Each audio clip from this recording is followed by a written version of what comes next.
प्रभु यीशु मसीह के नाम में आपका स्वागत है प्रतिदिन के वचन में। मेरे भाई मेरी बहन, मैं चाहता हूं आज आप मेरे साथ खोलें यशायाह की पुस्तक अध्याय 43 पद 2 से, जहां परमेश्वर का वायदा इस प्रकार कहता है, जब तू जल में होकर जाए मैं तेरे संग संग रहूंगा, और जब तू नदियों में होकर चले तब वे तुझे न डुबा सकेंगी।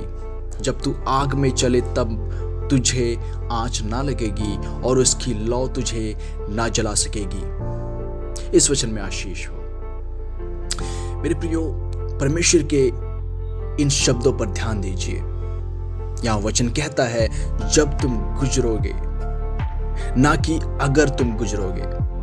परमेश्वर बिना मुश्किलों वाली जिंदगी का वायदा नहीं कर रहा है।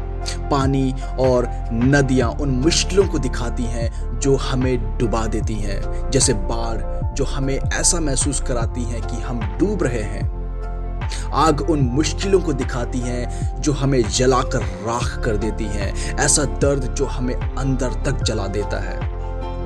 आग और पानी जब हमारे ऊपर आ जाते हैं तो कोई रहम नहीं करते। एक बार जब वे एक खास हद से आगे बढ़ जाते हैं तो वे अपने रास्ते में आने वाली हर एक चीज को बर्बाद कर देते हैं। और यह परमेश्वर का वचन सच है। तुम गहरे पानी से गुजरोगे, तुम आग में होकर गुजरोगे, लेकिन इनसे तुम बर्बाद नहीं होगे। परमेश्वर का वचन आगे कहता है, मैं तुम्हारे साथ रहूंगा। मेरे प्रियो, इस आयत का मुख्य संदेश पानी या आग का ना होना नहीं है, बल्कि तुम्हारे साथ रहूंगा यह है। परमेश्वर का वायदा है कि हमेशा तुम्हें लाल सागर से दूर रखना नहीं, बल्कि तुम्हें सूखी जमीन से उसके पार ले जाना है, जैसा कि परमेश्वर ने निर्गमन अध्याय 14 में किया। हमेशा तुम्हें भट्टी से दूर रखना नहीं है, बल्कि आग के लपटों में तुम्हारे साथ खड़े रहना है, जैसा कि बेबीलोन में 3 इब्रानी नौजवानों के साथ हुआ था, जिसका जिक्र हम दानियल अध्याय 3 में पढ़ते हैं। हमेशा मुश्किलों को हटाना नहीं, बल्कि उसमें तुम्हारे साथ बने रहना, ताकि वह तुम्हें आखिर में बर्बाद ना कर सके। इतिहास में मसीहियों ने गवाही दी है कि झाड़ी जल रही थी लेकिन राख नहीं हुई, क्योंकि परमेश्वर वहां मौजूद था।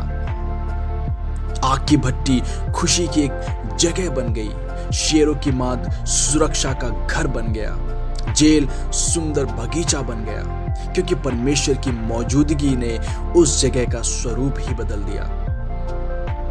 परमेश्वर में जो शहीद हुए उन्होंने आग के लपटों में भी गीत गाए, क्योंकि उन्हें मसीह की मौजूदगी पहले से कहीं ज्यादा महसूस हो रही थी। ऐसा इसलिए नहीं कि आग असली नहीं थी, बल्कि इसलिए कि प्रभु परमेश्वर की मौजूदगी आग से भी ज्यादा असली थी। परमेश्वर की मौजूदगी हमेशा आग की तपिश को कम नहीं करती, बल्कि वह आप उस नतीजे की गारंटी देती है, वो तुम्हें डुबा नहीं पाएंगे, तुम जलोगे नहीं। यह परमेश्वर का वादा है। मेरे प्रियो, ये वचन दर्द से इनकार नहीं करती, पर यह बर्बादी से इनकार करती है। पानी का स्तर बढ़ सकता है, लेकिन वह तुम्हें हमेशा के लिए डुबा नहीं पाएगा। आग की लपटें तुम्हारे हालात और यहां तक कि तुम्हारे शरीर को भी झुलसा सकती हैं, लेकिन वे परमेश्वर में तुम्हारी असली जिंदगी को छू नहीं सकती। बाहर से तुम शायद तकलीफ सहो, लेकिन अंदर से परमेश्वर आपकी हिफाजत कर रहा है और आपको पवित्र भी बना रहा है। मसीह में शहीद होते हुए एक विश्वासी ने इस वचन को याद करते हुए अपना हाथ मोमबत्ती की लौक पर रखा और कहा, मैं अनुभव से जानता हूं कि आग गर्म होती है, लेकिन मैं परमेश्वर के वचन और उसके लोगों की गवाही से यह भी जानता हूं कि उस भयानक आग में भी परमेश्वर आत्मा को संभाले रख सकता है और उसे सुकून दे सकता है। ये शरीर भले ही जलकर राख हो जाए, लेकिन मेरी आत्मा पवित्र हो जाएगी और मैं खुशी में प्रवेश करूंगा, उस आनंद में प्रवेश करूंगा जिसे शब्दों में बयान नहीं किया जा सकता। मेरे प्रियो, ये जो वचन है इसका असल मतलब यही है। शरीर रूपी भूसा भले ही जल जाए, लेकिन विश्वास और आत्मा रूपी सोना सुरक्षित और शुद्ध हो जाता है। परमेश्वर कहता है, जब तुम आग के बीच से होकर चलोगे। मेरे प्रियो, चलने की गति उस व्यक्ति की होती है जो घबराया हुआ नहीं है। वह भाग नहीं रहा है और ना ही बहुत जल्दबाजी में है। ये घबराहट भरे डर के बजाय स्थिर और सोच समझकर किए गए भरोसे को दिखाता है। जो विश्वास करता है वह जल्दबाजी नहीं करेगा। विश्वास में इंसान ऐसे भागता दौड़ता नहीं है जैसे कि परमेश्वर ने उसे छोड़ दिया हो। परमेश्वर की मदद से हमें अपनी मुश्किलों के बीच आंख बंद करके भागने की जरूरत नहीं है। हम अगला कदम और फिर आगे के बाद और उसके बाद अगला कदम आराम से चल सकते हैं, इस भरोसे के साथ कि जिसने वायदा किया है वह हमारे साथ ही है।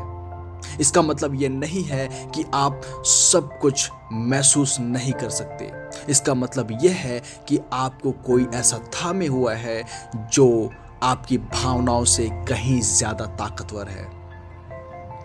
एक विश्वासी होने के नाते आप इन सब का सामना कर रहे होंगे। पारिवारिक झगड़े जो बाढ़ जैसे लगते हैं, पढ़ाई और काम का दबाव जो बढ़ती हुई नदी जैसा लगता है, लालच, अपराध बोध या मानसिक परेशानी जो आग जैसी लगती है।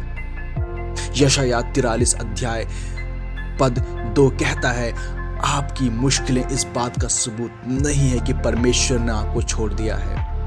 पानी की गहराई और आग की लपटों की गर्मी पूरी कहानी नहीं बताती, सबसे जरूरी सच्चाई नहीं दिखाती, बल्कि परमेश्वर का वचन कहता है, मैं तुम्हारे साथ रहूंगा। जो चीजें दूसरों को डुबा देती हैं और जला देती हैं, वे आप पर हावी नहीं हो पाएंगी, क्योंकि आप उस प्रभु के हैं जिसने इज़राइल को छुड़ाया और मसीह में अपने सभी वायदे पूरे किए। यह वायदा लापरवाही को नहीं बल्कि भरोसे को बढ़ावा देता है। हो सकता है आप डर महसूस करें, आप उसे उसके पास ले जाएं। हो सकता है कि आप गर्मी महसूस करें, आप प्रभु से लिपटे रहें। हो सकता है आपको लगे कि आप मुश्किल से चल पा रहे हैं। जब आपकी ताकत खत्म हो जाती है तो वही आपको संभालता है। आइए प्रार्थना करें। धन्यवाद, धन्यवाद पवित्र प्रेमी पिता परमेश्वर। धन्यवाद, आप उन सभी जलधाराओं को देख रहे हैं जिनसे मैं गुजर रहा हूं। पिता, उस आग को भी जिसमें मैं चल रहा हूं आप देख रहे हैं। तूने ये वायदा नहीं किया था कि मैं इन चीजों से बच जाऊंगा, लेकिन तूने ये वायदा जरूर किया था कि मैं तुम्हारे साथ रहूंगा। जब मुझे लगे कि मैं डूब रहा हूं तो मुझे थामे रखिए। जब आग की लपटें बहुत तेज लगें तो मेरी रक्षा कर, मुझे आगे बढ़ने में मदद कर और ये भरोसा दिला कि तू इन मुश्किलों को इतना नहीं बढ़ने देगा कि वे उस जीवन को नष्ट कर दे जो तूने मुझे मसीह में दिया है। पिता, आग और बाढ़ के बीच मेरे इतने करीब रह जितना मैंने आपको पहले कभी महसूस नहीं किया। इस वचन के द्वारा सभी श्रोताओं को भी आशीष दीजिए पिता।